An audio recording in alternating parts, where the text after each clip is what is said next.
मेरे प्यारे देशवासियों, मैं आप सभी को स्वतंत्रता दिवस की हार्दिक शुभकामनाएं देती हूँ। सभी देशवासी 78वें स्वतंत्रता दिवस का उत्सव मनाने की तैयारी कर रहे हैं, ये देखकर मुझे बहुत खुशी हो रही है।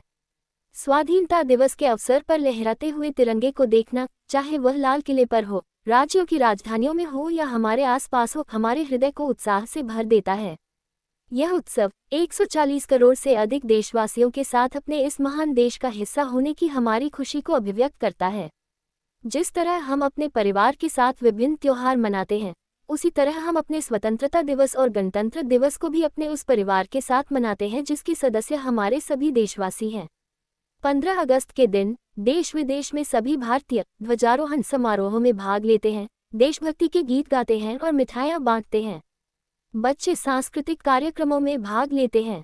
जब हम बच्चों को अपने महान राष्ट्र तथा भारतीय होने के गौरव के बारे में बातें करते हुए सुनते हैं तो उनके उद्गारों में हमें महान स्वतंत्रता सेनानियों की भावनाओं की प्रतिध्वनि सुनाई देती है।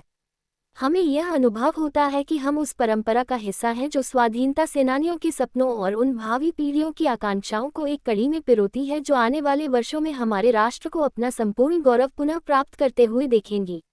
इतिहास की इस श्रृंखला की एक कड़ी होने का बोध हमारे अंदर विनम्रता का संचार करता है। ये बोध हमें उन दिनों की याद दिलाता है जब हमारा देश विदेशी शासन के अधीन था। राष्ट्रभक्ति और वीरता से ओतप्रोत देश प्रेमियों ने अनेक जोखिम उठाए और सर्वोच्च बलिदान दिए।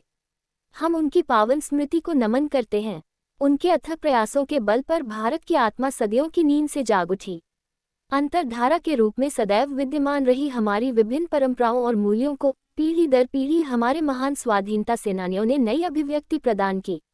मार्गदर्शक नक्षत्र की तरह राष्ट्रपिता महात्मा गांधी ने स्वाधीनता संग्राम की विभिन्न परंपराओं और उनकी विविध अभिव्यक्तियों को एकजुट किया। साथ ही सरदार पटेल, नेताजी सुभाष चंद्र बोस और बाबा साहब अम्बेडकर तथा भगत सिंह और चंद्रशेखर आजाद जैसे अनेक महान जननायक भी सक्रिय थे। यह एक राष्ट्रव्यापी आंदोलन था जिसमें सभी समुदायों ने भाग लिया। आदिवासियों में तिलका मांझी, बिरसा मुंडा, लक्ष्मण नायक और फूलो झानो जैसे कई अन्य लोग